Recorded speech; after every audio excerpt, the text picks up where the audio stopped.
ஸ்ரீமதே ராமானுஜாய நமக. திருக்கோளூர் பெண் பிள்ளை ரகசியம் இந்த தொடரில் இன்றைக்கி நாம் பார்க்க இருக்கிறது 18வது வாக்கியம். இந்த 18வது வாக்கியத்தில் அந்தரங்கம் சொன்னேனோ திரிஷடையை போலே அப்படின்னு நம்ம திருக்கோளூர் பெண் ராமானுஜரிடம் கேட்கிறார். திரிஜடை என்ன பண்ணினா, எப்படி அந்தரங்கம் சொன்னா அப்படிங்கிறத இப்போ நாம் தெரிஞ்சுக்கலாம். திரிஜடை யாருன்னு நமக்கு தெரியும். ராவணனுடைய தம்பியான விபீஷணன். இப்போ ஆண்டாள் நாச்சியார் கூட சொல்லுவா, பொல்லா அரக்கனை கிள்ளி களைந்தானே அப்படின்னு.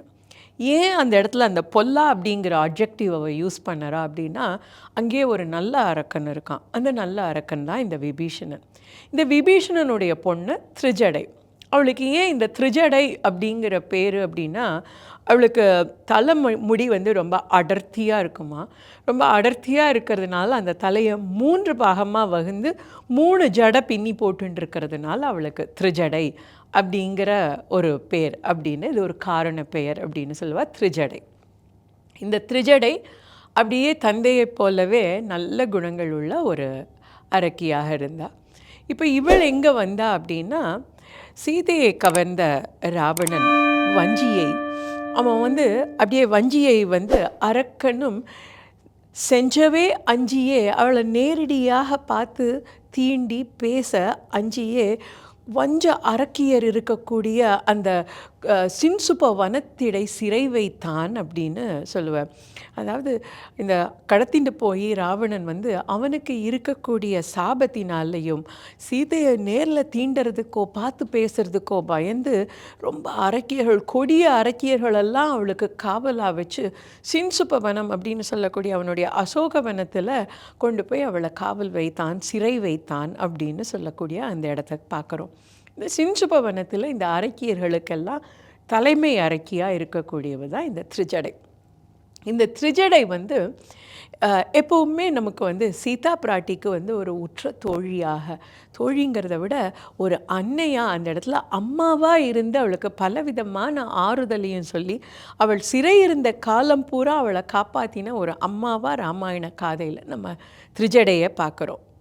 இந்த அரக்கியர்களுக்கெல்லாம் ராவணன் கட்டளை விட்டுட்டு போகிறான். என்ன அப்படின்னா, எப்படியாவது சீதையோட மனசை மாற்றணும். ஸோ அதை கெஞ்சலாம், கொஞ்சலாம், மிரட்டலாம், அடிபணிய வைக்கலாம் அப்படிங்கிறது எல்லாமே அவர்களுக்கு தெரியும். சொல்லி பார்ப்பார்கள், மிரட்டி பார்ப்பார்கள். ஸோ இந்த துன்பங்கள் எல்லாத்திலிருந்தும் சீதையை காப்பாற்றி உன் கணவன் வருவான், உன்னோட ராமன் இவர்களை வெல்ல போகிறான் அப்படின்னு அவளுக்கு நம்பிக்கையை கொடுத்து அவளுடைய உயிர் காத்த தாயாக இருந்தவள் இந்த திரிஜடை. அதை எப்படி பண்ணினா அப்படின்னா, ராவணனுக்கு இந்த காமத்தீ கொழுந்து விட்டு எரியும் போதெல்லாம் அவன் அப்படியே அவனுடைய அரம்பையர்கள் சூழ நேர இங்கே வந்துடுவான். எதுக்கு அப்படின்னா, தன்னுடைய பரிவாரத்தை காட்டி பேர்பட்டவனாக்கும்னா நீ என்னை ஏற்றுக்கோ அப்படின்னு சொல்கிறதுக்காக அப்பப்போ மிரட்டிட்டும் போவான். ஆகப்பாட மானுடர்கள் அவங்கெல்லாம் இங்கே எப்படி வரப்போகிறான், நீ எங்கே இருக்கன்னு கூட அவளுக்கு தெரியாது, நீ அவளெல்லாம் பார்க்கவே முடியாது, அதை மறந்துடு, என்னை ஏற்றுக்கோ, இந்த மாதிரியெல்லாம் ஒவ்வொரு தடவையும் அவன் சொல்லிட்டு போவான். அப்போல்லாம் சீதை ரொம்ப வாடி வதங்கி போயிடுவா. ஐயோ, இவனுடைய சொற்களை கேட்டும் நான் உயிரோடு இருக்கேனே அப்படிங்கிற நிலைக்கெல்லாம் அவள் வந்திருக்குவா. அப்படி அவள் ஒரு தடவை உயிர் துறக்க நினைக்கும்போது திரிஜடை சொன்னான், அம்மா சீதா, உனக்கு ஒரு விஷயம் சொல்கிறேன், உனக்கு ஒன்றுமே நடக்காது, ராவணன் உன்னை தொடவே மாட்டான். என்ன அப்படின்னா, அவனுக்கு முனிவர் சாபம் இருக்குது. அந்த முனிவர் சாபம் இருக்கிறதுனால அவன் விருப்பம் இல்லாத ஒரு பெண்ணை தொட்டா அவன் தலை சுக்கு நூறாக வெடித்து செத்து போயிடுவான். அதனால் உனக்கு விருப்பம் இல்லாத வரைக்கும் அவனுக்கு உன்னை தொட முடியாது அப்படிங்கிறத சொல்லி அவளுக்கு உயிர் மேலே நம்பிக்கை ஊட்டுகிறாள். அன்ன சாபம் உள்ளது எனவே அப்படின்னு அந்தந்த மாதிரி அவளுக்கு சாபம் இருக்குது அப்படிங்கிறத அவளுக்கு சொன்னவளே திரிஜடை. இது நமக்கு எப்படி தெரியும்னா, சீதையை சந்திச்சுட்டு மீண்டு போகிற அனுமன் இந்த விவரத்தை ராமனிடம் சொல்லறான். அதனால் எதுக்கு கற்புக்கினியனல் கண்டனன் கற்பினு கனியினை கண்களால் அப்படின்னு ஹனுமான் சொல்கிறதுக்கு ஒரு அடிப்படை காரணமாக இருக்கிறதே ராவணனால் இவகிட்ட வரவே முடியாது. அந்த விஷயத்தை சீதைக்கு சொல்லி நம்பிக்கையூட்டியவள் திரிஜடை. இது மட்டுமா நடந்தது? எப்போதுமே இந்த அரக்கியர்கள் வருவதும் துன்புறுத்துவதும் இப்படியே நடக்கும். ஒரு நாள் அனுமன் வந்து இலங்கைக்கு போய் சீதையை சந்திக்கிறதுக்காக அசோகவனத்தில் ஒளிஞ்சின்றிருக்கிற அந்த காலகட்டத்தில் அந்த நாளில் ராவணன் இரவு நேரத்தில் வந்து துன்புறுத்துறான், சொல்லறான், ஆசை வார்த்தைகளெல்லாம் பேசுகிறான். சீதைக்கு ரொம்ப கலக்கமாக இருக்குது. அவள் ஒரு புல்லை பிச்சு போட்டு கூட சொல்கிறா, இது மாதிரி கூட நான் உன்னை மதிக்க மாட்டேன், நீ என்னை இது கிட்ட கூட வர முடியாது, தீண்ட முடியாது எல்லாம் சொல்லி அனுப்பி விட்டுடுறா. ஆனாலும் அவளுக்கு ரொம்ப வருத்தம் ஏற்படுறது. அந்த சமயத்தில் அவளுடைய இடக்கண் ரொம்ப துடிக்கிறது. இந்த இடக்கண் துடித்த உடனே இதற்கு இடையில் என்ன ஆகிடுறதுன்னா, இந்த இரவு நேரம் அப்படிங்கிறனால அரக்கியர்கள்லாம் தூங்க போயிடுறா. அவளுக்கு ரொம்ப அந்த கண் துடிக்கிறது, என்ன பண்ணன்னு தெரியலன்னதும் அம்மா மாதிரி இருக்கக்கூடிய இந்த திரிஜடையை எழுப்பி, இப்படி எனக்கு நடக்கிறதே, என்ன செய்யலாம், முன்னாடி எனக்கு இந்த மாதிரி தான் ஒரு தடவை ஆச்சு, எனக்கு இடது கண் துடிச்சுது, அன்னைக்கு தான் வந்து வள்ளலும் அவன் இளையவனோட முனிவரோடும் மிதிலை நகருக்குள்ளே வந்தார்கள்.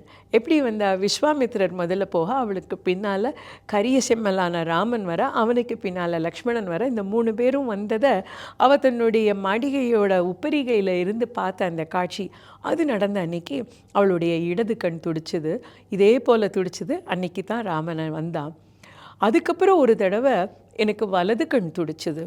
அது என்னைக்குன்னா, என்னைக்கு ராமனுக்கு பட்டாபிஷேகம் அப்படின்னு அறிவிக்கப்பட்டதோ அன்றைக்கி எனக்கு வலது கண் துடிச்சுது. அன்றைக்கி அடுத்த நாளே வந்து ராமன் நானும் காட்டுக்கு ஏகி வந்துட்டோம்.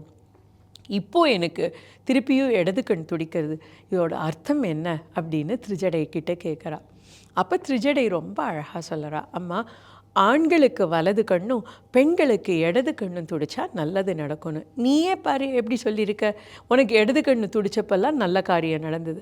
அப்போ தான் விஸ்வாமித்திரர் ராமனும் வந்தா. இந்த வலது கண் இடது கண் துடிச்சப்போ கெட்ட காரியம் நடந்திருக்கு. இப்போ திருப்பி உனக்கு வலது கண்ணு துடிச்சிருக்கு. அப்போ உனக்கு நல்ல காரியம்தான் நடக்க போகிறது.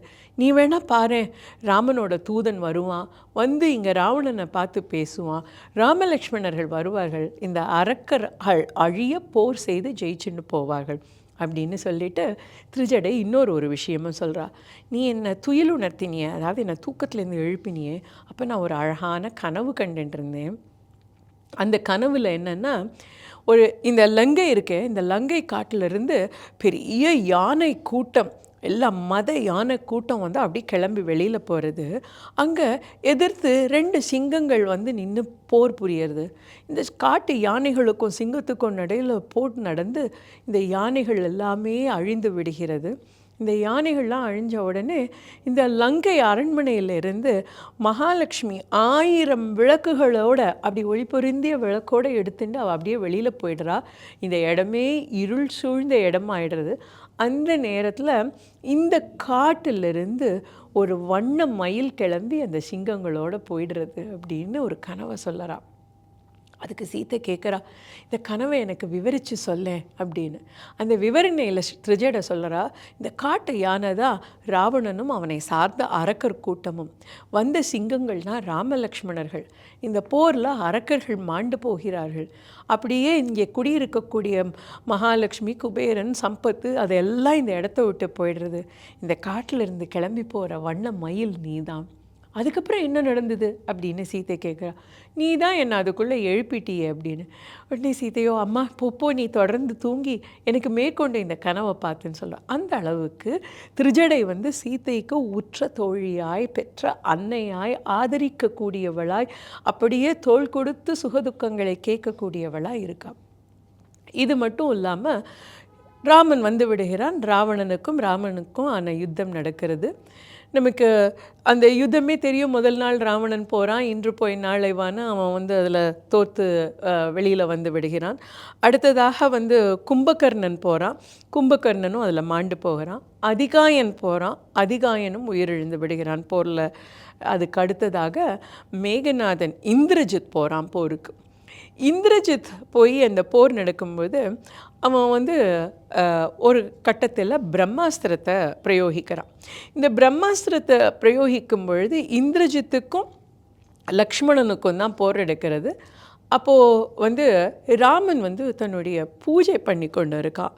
அப்படி பண்ணிட்டு இருக்கக்கூடிய காலகட்டத்தினால அந்த பிரம்மாஸ்திரத்தின் வகையால் ராமசேனை முழுசும் வந்து மயக்கமாகி கீழே விழுந்துடுறாங்க.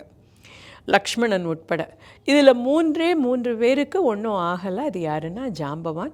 ஹனுமான் இதில் கட்டுப்பட மாட்டார். அடுத்ததாக ராமன் பூஜை பண்ணிட்டு இருந்ததுனால அவனும் கட்டுப்படலை. இவ 3 பேரும் நினைவோடு இருக்கிறார்கள். இந்த மயக்க நிலைக்கு வந்துடுறது. இந்த நேரத்தில் ராமனுக்கு இந்த தகவல் தெரிஞ்சதும் அவன் ஓடி வந்து பார்க்குறான். லக்ஷ்மணன் அப்படி மூர்ச்சையாகி இருக்கான். அந்த காட்சியை பார்த்த உடனே ராமனும் அந்த இடத்துல மயங்கி விழுந்துடுறான். இதை பயன்படுத்தி ராவணன் என்ன பண்ணுறான், இதுதாண்டா சாக்கு அப்படிங்கிற மாதிரி சீத்தையை இப்போ கூட்டின்னு போய் போர்க்களத்தை காட்டுறோம்.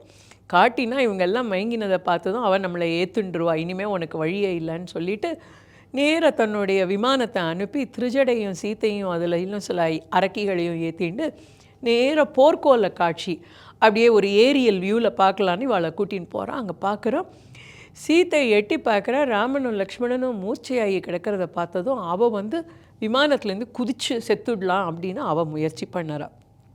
அப்போ திருஜடை அவளை தடுத்து நிறுத்துறா. அம்மா, இவாளெல்லாம் பார்த்தா உனக்கு வந்து செத்து போன மாதிரி தெரியறதா? ராமன் முகத்தை பாரு, லக்ஷ்மணன் முகத்தை பாரு, எங்கேயாவது பானம் தைச்சிருக்கா? பானம் தைக்காமல் ஒரு அம்பு கூட இல்லாமல் எப்படிமா ஆகும்? இது வந்து இந்த அரக்கர்களுடைய மாயம்தான், நீ இந்த மாயத்தில் மயங்கிடாத அப்படின்னு அவளை தேறுதல் படுத்தி அவளை மீண்டும் அழைச்சின்னு வரா. இப்படி ஜானகிக்கு எப்பெல்லாம் தேவையோ அப்பெல்லாம் உற்ற துணையாக இருந்து அதனுடைய அர்த்தங்களை சொல்லி இதற்கு பின்னால் இருக்கக்கூடிய சூழ்ச்சிகளை விவரித்து அவளுடைய உயிர் காத்து ராமனிடம் அவளை மீண்டும் தந்தவள் நம்முடைய திருஜடை. அதைத்தான் நம்முடைய திருக்கோளூர் பெண் பிள்ளை இந்த இடத்துல அந்தரங்கம் சொன்னேனோ திருஜடையை போல அப்படின்னு ராமானுஜரிடம் சொல்கிறார்.